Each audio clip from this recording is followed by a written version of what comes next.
सभी मसीही भाई बहनों को प्रभु यीशु मसीह के नाम में शालोम, प्रेज द लॉर्ड, जय मसीह की। यीशु द सेवियर मिनिस्ट्री और मैं प्रभु यीशु मसीह में आपका भाई जेम्स आप सभी का इस बाइबल अध्ययन कार्यक्रम में एक बार फिर से बहुत बहुत स्वागत करते हैं। हम परमेश्वर का धन्यवाद करते हैं कि हम मत्ती रचित सुसमाचार उसके 11वें अध्याय का अध्ययन कर रहे हैं और एक छोटी सी प्रार्थना के साथ आज के अध्ययन को हम शुरू करेंगे। हालेलुया, धन्यवाद पिता परमेश्वर, धन्यवाद करते हैं पिता, धन्यवाद करते हैं आपके अद्भुत रीति वाले प्रेम के लिए पिता, जो आपने अपने इकलौते पुत्र को देकर हम सभी पर प्रकट किया। धन्यवाद करते हैं महान पिता परमेश्वर आपके महान प्रेम, आपके तमाम स्वर्गीय और आत्मिक आशीषों के लिए। धन्यवाद करते हैं इस बाइबल स्टडी प्रोग्राम के लिए पिता, जिससे हम आत्मिक रूप से आशीषित हो रहे हैं। होने दे पिता परमेश्वर, आज की स्टडी में पवित्र आत्मा हमारी सहायता, मदद और अगुवाई करे, सत्य वचन हमें ठीक रीति से सिखाए ताकि हम उसे अपने जीवन में लागू करके आपके ग्रहण योग्य बने और आपके राज्य के लिए इस्तेमाल हो सके पिता। सारी व्यवस्थाओं को सुनने को, सुनाए जाने को, हर एक बात को पिता हम आपके धर्म में बलवंत और दाहिने हाथ में सौंपते हैं पिता। तो आप हमारी मदद और अगुवाई करना। सारा आदर महिमा देते हैं। इस प्रार्थना को अपने उद्धार करता प्रभु यीशु के सामर्थ्य और पवित्र नाम में मांगते हैं। सुनिए और कबूल कीजिए, आमीन। तो मेरे प्यारे भाई बहनों, हम अध्ययन कर रहे हैं मत्ती रचित सुसमाचार का और अब समय है कि हम उसके 11वें अध्याय और 16वें वचन से आगे का अध्ययन करें। जैसे कि हम देखते हैं कि यहाँ पर जब हमने 11वें अध्याय को पढ़ना शुरू किया था तो वहाँ जो यूहन्ना के चेले थे वो प्रभु पर पूरा विश्वास नहीं कर पा रहे थे और यूहन्ना की बातों को भी बहुत ध्यान से नहीं सुन रहे थे। तो यूहन्ना बपतिस्मा देने वाले ने प्रभु के पास उन्हें भेजा ताकि वो अपनी आंखों से देख सके। तो यहाँ पर उस अविश्वास के विषय में बात हो रही है। प्रभु यीशु मसीह यहाँ दोनों के विषय में बात कर रहे हैं। यूहन्ना बपतिस्मा देने वाले के विषय में भी बात कर रहे हैं और अपने विषय में भी बात कर रहे हैं कि तुमने उसकी गवाही को भी ध्यान से नहीं सुना। प्रभु इस बात को कहते हैं कि तुम जंगल में क्या देखने गए थे? क्या लकड़ी देखने गए थे? सरकंडा देखने गए थे? क्या देखने गए थे? तुमने उसकी बात को नहीं सुना जो तुम यहाँ पर अविश्वास में हो। तो यहाँ प्रभु अविश्वास के विषय में ही आगे बात कर रहे हैं और आज के लोगों को, जैसे 16वें वचन में लिखा है कि मैं इस समय के लोगों की उपमा किससे दूं? वह उन बालकों के समान है जो बाजारों में बैठे हुए एक दूसरे से पुकार कर कहते हैं, हमने तुम्हारे लिए बांसुलियां बजाई और तुम नहीं नाचे, हमने तुम्हारे लिए विलाप किया और तुमने छाती नहीं पीटी। तो मेरे प्यारे भाई बहनों, उस समय के जो अविश्वासी लोग हैं, प्रभु ने उन्हें एक बच्चों के समान, जैसे बाजार में खेलते हुए बच्चे होते हैं ना, छोटी छोटी बातों पर एक दूसरे से नाराज हो जाते हैं, एक दूसरे से कहते हैं अरे हमने तो तुम्हारे लिए किया था, तुमने हमारे लिए ये नहीं किया, हमने तो तुम्हारे लिए ये किया था, हम तुम्हारे लिए खुश हुए, तुम हमारे साथ खुश नहीं हुए। मतलब बच्चे जो होते हैं ना, अपनी बात को मनवाने के लिए वो अपनी मर्जी से ही जो चाहते हैं वो कहते हैं। और यहाँ के लोग भी तर्क कर रहे हैं, वो सब कुछ नहीं देख रहे हैं। मतलब इतना सब कुछ देख रहे हैं मेरे प्यारे भाई बहनों। अभी आगे हम आपने इस बात को पढ़ा ही होगा कि इतने सारे सामर्थ के काम किए हैं और वो मन नहीं फिरा रहे हैं और अविश्वास पर प्रभु वहां पर उन्हें उलाहना दे रहे हैं। तो यहां प्रभु ये कह रहे हैं कि तुमने किसी भी तरीके से तुम्हें सेटिस्फेक्शन नहीं है, तुम लोगों ने अपने मन बंद कर लिए हैं, तुम उन बच्चों के समान हो गए हो जो केवल छोटी छोटी बातों पे, जो नटखट चीजें होती है ना, कि हम छोटे छोटे बच्चे होते हैं ना, जरा सी बात पे गुस्सा हो गए, फिर जरा सी बात पे फिर जो है एक हो गए। मतलब तुम बुद्धि लगा नहीं रहे हो, तुम उन बच्चों के समान हो जो बाजार में खेलते हुए हैं, जो सीरियसली नहीं ले रहे हैं, तुम परिपक्व की तरह बात नहीं कर रहे हो। आगे प्रभु कहते हैं कि ऐसे जो तर्क वाले लोग होते हैं, जो केवल तर्क करते हैं, विश्वास नहीं करते, वो भली चीजों को नहीं देखते हैं वरन उन चीजों को देखते हैं जो उन्हें अटपटी लगती हैं। तो प्रभु आगे क्या कहते हैं? क्योंकि यूहन्ना ना खाता आया ना पीता आया और वे कहते हैं उसमें दुष्ट आत्मा है। अर्थात हम देखते हैं यूहन्ना बपतिस्मा देने वाला जंगल में रहता था और वहाँ जो है, जो मधु है और जो टिड्डियाँ हैं, इन सबको वो खाता था और कपड़े भी वो जो है सामान्य नहीं पहनता था।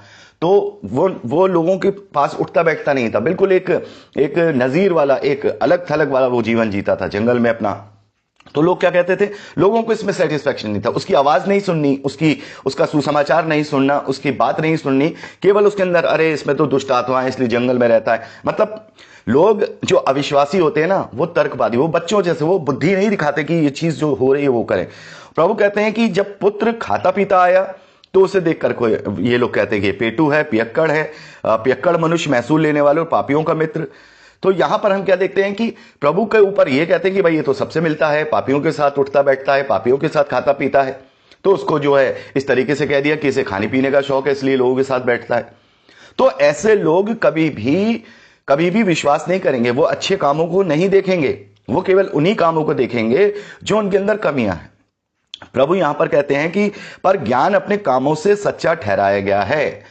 जो सच्चे कार्य होते हैं वो अपने आप में किसी को उसमें बताने की जरूरत नहीं पड़ती। ऑटोमेटिकली अगर हम बुद्धि और ज्ञान से उस चीज को ग्रहण करें तो उसमें हमें समझ में आ जाता है। लेकिन इस समय के लोग ऐसे अविश्वासी हो गए हैं। प्रभु आगे इसी बात को 20वें वचन से आगे बढ़ाते हुए बात करते हैं, तब वह उन नगरों को उलाहना देने लगा जिसमें उसने बहुत सारे सामर्थ्य के काम किए थे।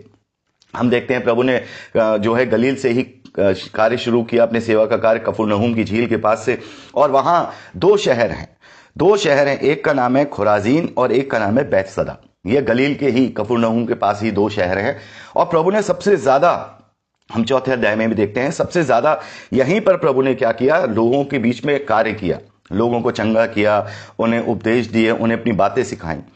तो प्रभु यहां कहते हैं लेकिन उन्होंने मन नहीं फिराया, उन्होंने अपना मन नहीं फिराया। प्रभु कहते हैं कि यदि यही कार्य सूर और सैदा में, सूर और सैदा मतलब सोर जो कि इजराइल के ही पड़ोसी शत्रु देश हैं, सोर और सिदोन, जिसे हम अभी आज का जो लेबनान है उसे देखते हैं।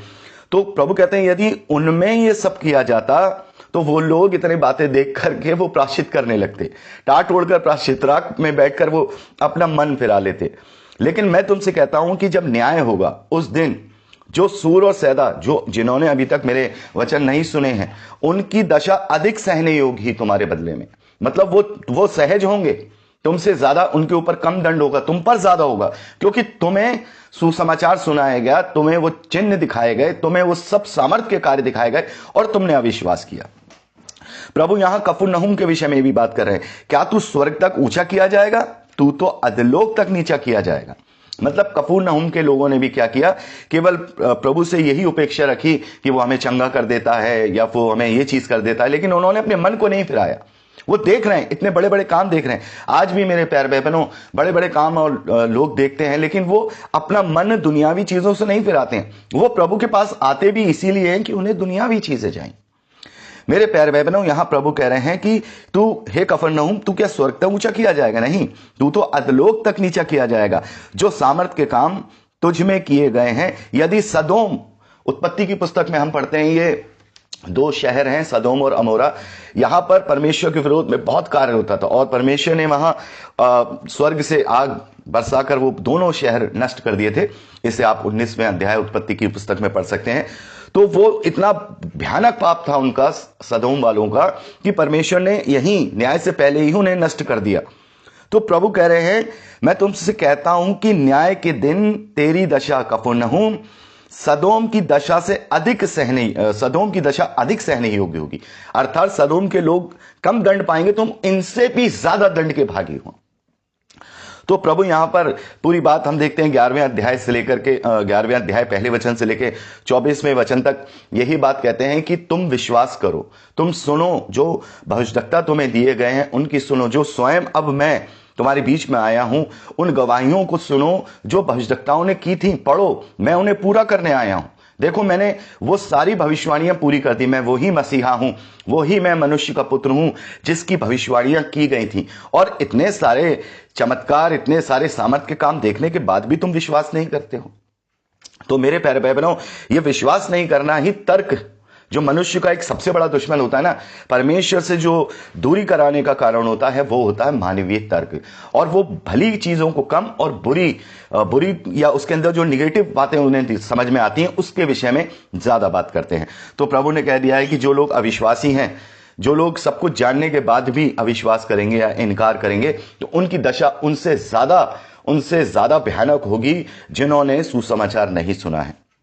तो मेरे प्यारे भाई बहनों, आगे बढ़ते हैं। यहां पर प्रभु यीशु मसीह कहते हैं 25वें वचन से, उसी समय यीशु ने कहा, हे पिता, स्वर्ग और पृथ्वी के प्रभु, मैं तेरा धन्यवाद करता हूं कि तूने इन बातों को ज्ञानियों और समझदारों से छिपा रखा और बालकों पर प्रकट किया। हाँ हे पिता, क्योंकि तुझे यही अच्छा लगता है। मेरे पिता ने मुझे सब कुछ सौंपा है और कोई पुत्र को नहीं जानता केवल पिता, और कोई पिता को नहीं जानता केवल पुत्र, वह जिस पर पुत्र उसे प्रकट करना चाहे। तो यहां पर अब क्या कह रहे हैं प्रभु कह रहे हैं कि मैं तेरा धन्यवाद करता हूं पिता कि तूने इन बातों को ज्ञानियों और समझदारों से छिपाए रखा। अभी 16वें वचन में हमने देखा कि इन लोगों की जो प्रभु ने उपमा दी थी वो बालकों के समान दी थी। तो ऐसा नहीं है कि यहां पर प्रभु जो है बालकों पर प्रकट कर रहे हैं तो बुद्धिहीनों के विषय में बात कर रहे हैं, नहीं। जो जो इस धरती के जो बुद्धिमान अपने आप को तर्कवादी होते हैं, जो बुद्धि की बातें, जो दुनियावी बातें करते हैं, जैसे प्रभु ने भी कहा कि परमेश्वर ने जगत के मूर्खों को चुन लिया कि वो बुद्धिमानों और समझदारों को लज्जित करें। तो जो दुनियावी ज्ञान में अपने आप को परफेक्ट समझते हैं, दुनियावी बातों में अपने आप को बड़ा ज्ञानवान समझते हैं, परमेश्वर की दृष्टि में वो छोटे नासमझ हैं, वो बालक है। लेकिन जो प्रभु को ग्रहण करना चाहते हैं वो दुनियावी बुद्धि में नहीं, वो प्रभु को जो सीधे मन वाले हैं। यहां बालकों का मतलब यह है कि जो बालकों का हृदय रखते हैं, बालकों जैसी वो बातें हैं, बालकों को जैसे सरेंडर करने वाले गुण है। देखिए बालकों में अलग अलग हर तरीका का गुण है, तो यहां बालकों के उस गुण के लिए प्रभु कह रहे हैं जिन्होंने विश्वास किया, जिन्होंने भरोसा किया। लेकिन ज्ञानी और समझदार बड़ी बड़ी बातें और भेद की बातों में ही फंसे रहे, लेकिन वो उनके कान नहीं खुले, उनका हृदय नहीं खुला। लेकिन इन्होंने जो अपने आप को पाप में फंसा हुआ पा रहे थे, जो पापों से छुटकारा चाह रहे थे, जो बहुत कुछ कर रहे थे लेकिन उनके पापों का छुटकारा नहीं हो रहा था और वो आत्मग्लानि और प्रायश्चित में फंसे हुए थे, ऐसे लोगों के बीच में प्रभु कहते हैं कि ये ऐसे लोगों के बीच में तूने इन्हें प्रकट किया है, मैं तेरा धन्यवाद करता हूं पिता। और कोई प्रभु यहां पर कह रहे हैं कि पिता ने सारा अधिकार मुझे दिया है और मैं पिता को जानता हूं और पिता मुझे जानता है। लेकिन जो कोई मैं चाहूंगा जिसको बताना, वो पिता और पुत्र को जानेगा, वो समझेगा, वो पहचानेगा। लेकिन जो ज्ञानी हैं, जो समझदार हैं, वो अपनी समझदारी में फंस जाएंगे, अपने तर्कों में फंस जाएंगे। जैसे बहुत सारे लोग हैं, तर्क करते हैं, अरे ऐसा क्यों है, वैसा क्यों है, यहां क्यों लिखा है, वहां क्यों लिखा है। तो प्रभु कहते हैं कि मेरे पिता ने सब कुछ मुझे सौंपा है।